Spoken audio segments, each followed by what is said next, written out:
This is the video that I really didn't want to have to make, but Shad Khan's a moron, so I'm making it.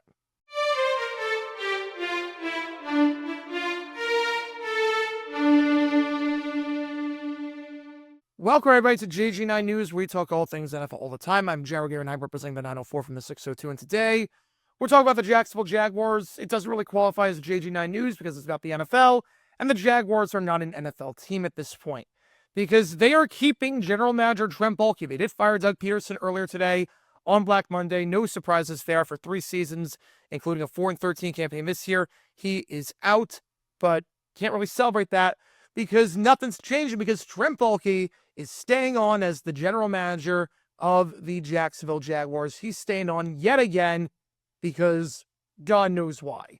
The Jaguars put out a statement today. I'm going to read the statement here from owner Shad Khan. He talked about firing Doug Pederson, and he said, "I strongly believe it is possible next season to restore the winning environment we had here not long ago. I will collaborate with general manager Trent Baalke and others within and close to our organization to hire a leader who shares my ambition and is ready to seize the extraordinary opportunity we will offer in Jacksonville." So I want to talk about why Trent Baalke's there and why this move makes no sense whatsoever to keep the guy around. So Baalke has been with the Jaguars in some capacity since 2020. He's been in the front office since 2020. He's been the GM of the team since the middle of the 2020 season when the Jaguars fired Dave Caldwell. In that time stretch, the Jaguars have had 3 top 5 picks in 5 years and have had the number 1 pick back-to-back years in that stretch. In that stretch, the Jaguars have whiffed on many free agents who saw what happened this past offseason, where they really whiffed on every single person. Mitch Morse was before the period, so I'm not counting him, but Gabe Davis did not work out. Ronald Darby did not work out. Eric Armstead. Now, I'll give Armstead a pass because he was playing out of position, but I think it's fair to say he did not work out in year 1. So that didn't work at all. He can't make trades to save his life. He wasted a draft pick trading for Mac Jones. We saw the last 2 years of the NFL draft that he completely botched the late round situations by acquiring all these picks and not being able to trade up, and we had to cut those guys in the late round, and he said, "I couldn't find a trade partner." Well, guess what? Just about every other team could. You're the only owner that can't seem to find a trade partner to trade up with in the draft. It happens every single year. Are they going to trade up? Are they going to trade up? And they never do. And they keep the picks in the late rounds, and they never make the roster. On top of that, Baalke has been a cancer in many ways. There have been talks about feuds and there are power struggles. We saw what happened in San Francisco. We saw what happened in Jacksonville. It happens every single year. It's a power struggle constantly between Trent Baalke and whoever's coaching the team, and nothing's going to change. Baalke just wins. Baalke just continues to win and manipulates Shad Khan to thinking that he is good at his job, when very clearly that is not the case. And what stinks about this more than anything else is that you just limited who you're going to get as head coach. The Jaguars had, what I believe, no bias, hands down, the best vacancy out there. If they fired Trent Baalke, they had the best vacancy out there because the Giants are keeping everyone. There are not a lot of other moves that are being made. This is a pretty quiet Black Monday. The Jaguars, if you fired Baalke and you fired Pederson, there will only be 2 teams in the NFL that have a clean house where you can bring in your own guy. And it's the Jaguars and the Jets. Only 2 teams with a complete rebuild. And the Jets are a mess in ownership. We saw the stories about Woody Johnson and his sons. They have no quarterback. The Jets have no direction. The Jaguars have their quarterback. The Jaguars have a very hands-off owner that doesn't create controversy the same way that Woody Johnson does. The Jaguars have pieces in place, unlike the Jets, that are going to be in rebuild mode that basically mortgage their future for Aaron Rodgers, and now a lot of question marks there. So you had the most attractive vacancy out there because the Giants made no moves. The Bears are keeping polls. The Raiders, I don't know if they're even going to fire anyone, but the Patriots, you're still stuck with Wolf as the GM. There are so many, and the Saints also, too, with the Saints have no cap space whatsoever, and Loomis is still staying on as GM. So you have so many things going for you. All you had to do was fire Baalke, who has shown nothing. Look, in his time as general manager, the best this team's done is 9 wins. That's not that good. 9 wins is not exactly that good. And if it wasn't for the Titans completely imploding. There's no way the Jaguars make the playoffs in 2022, and the man has no playoff appearances if it wasn't for one of the most historic collapses in NFL history. Trent Baalke has no business being a general manager in the NFL. We saw it in San Fran. We see it now. And I guess this draft class is what saved him because Brian Thomas turned out to be a stud. Cam Little is one of the best kickers in football already. Mason Smith looked pretty solid coming on the final month of the season.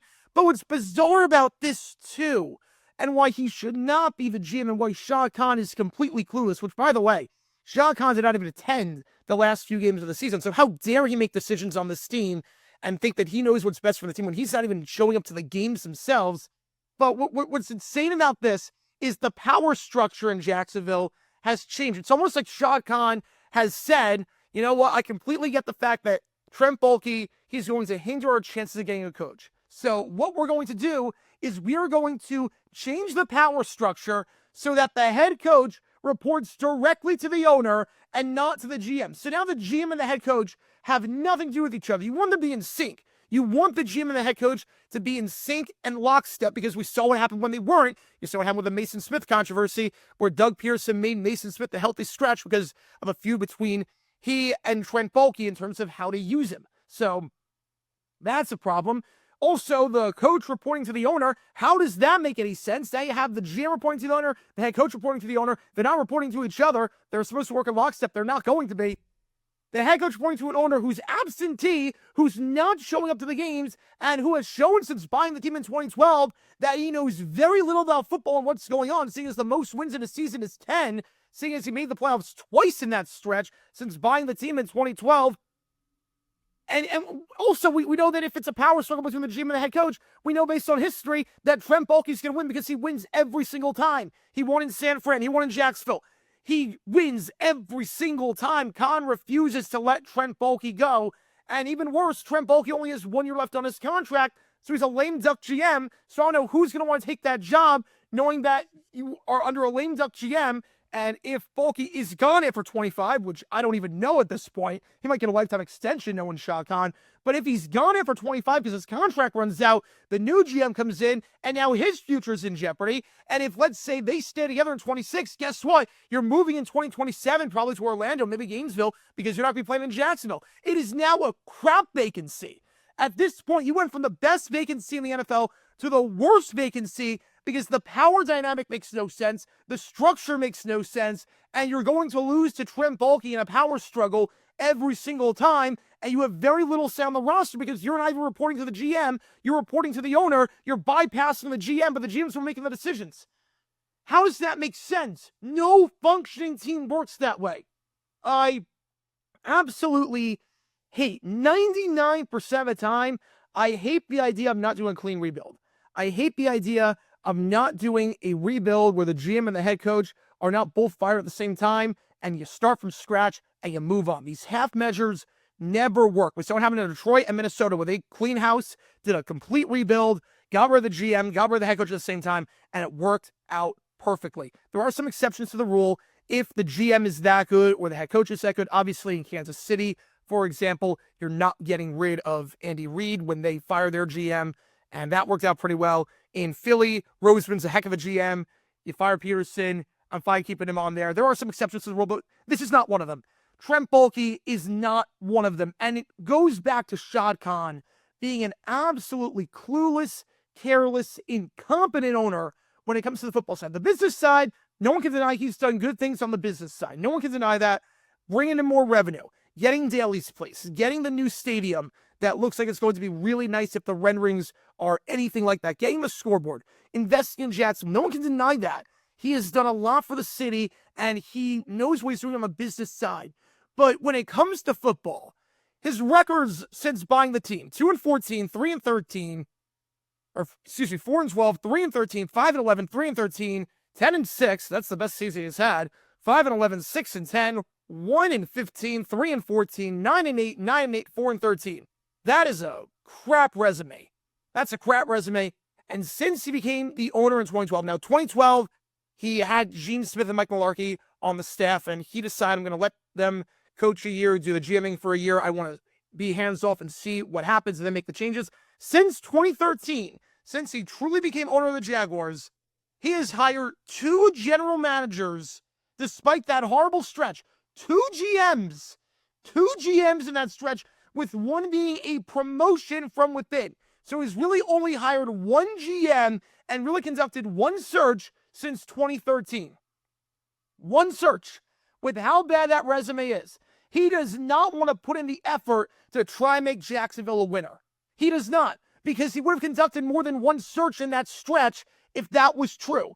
These leashes, they're not, at this point, long leashes. They're just lazy. They're just staying on the staff because why the heck not? I don't want to put in the work to potentially spend money to buy out a contract or to try and upgrade the team. We're going to stick things to status quo because it doesn't matter. I'm printing out money right now. I'm not attending the games. I'm going to print out money. It's insane to me. It's absolutely ridiculous and insane to me what is going on right now in Jacksonville with Shad Khan not firing Baalke and basically doing a half-measure rebuild. And what's also insane about this, there's a few other things. I mean, I could go on and on about what's insane about this for Jacksonville, but one thing that's insane is that you saw what happened in 2022. The Jaguars were the first team to fire their coach with Urban Meyer. They fired him in mid-December. They were the first team, but you know what? They were the last team to make a hire. And you know why? Because no one wanted to work with Trent Baalke. We saw when the Jaguars had Byron Leftwich in the negotiating room, we saw that he was about to sign the contract, and then he realized, oh crap, I got to work with Trent Baalke, and he backed out of the deal, and that fell apart. So it took the Jaguars 2 months to get a coach, even though they were the first team to fire someone. And the guy they got was Doug Pederson, who was unemployed in 2021, who they could have fired right away. They interviewed Pederson, then interviewed him 6 weeks later because no one else wanted to work with Baalke. So you were already limited back then. Now you're even more limited because we have another example of Baalke winning the power struggle. And it's going to be even worse because he's got 1 year left on his contract. So he's a lame duck potentially. I don't know. Who knows the status? The power structure makes no sense. So it's even worse. It's even worse now than it was in 2021 in terms of how attractive the vacancy is, because now it's not Trevor on a rookie contract. Now it's Trevor on $250 million. Now it's not, oh, Baalke won 1 power struggle. Now he's won a few power struggles. So you don't have that in place anymore because of all of that. It is asinine to me. And the other thing with Shad Khan keeping on Trent Baalke as the GM and doing this half measure of sorts and not firing Baalke, besides the fact that, again, you're not going to get anyone, is that if you really knew that Trent Baalke was going to stay on, if you were infatuated with Trent Baalke, he was going to stay on, why not fire Doug Pederson after the Lions game?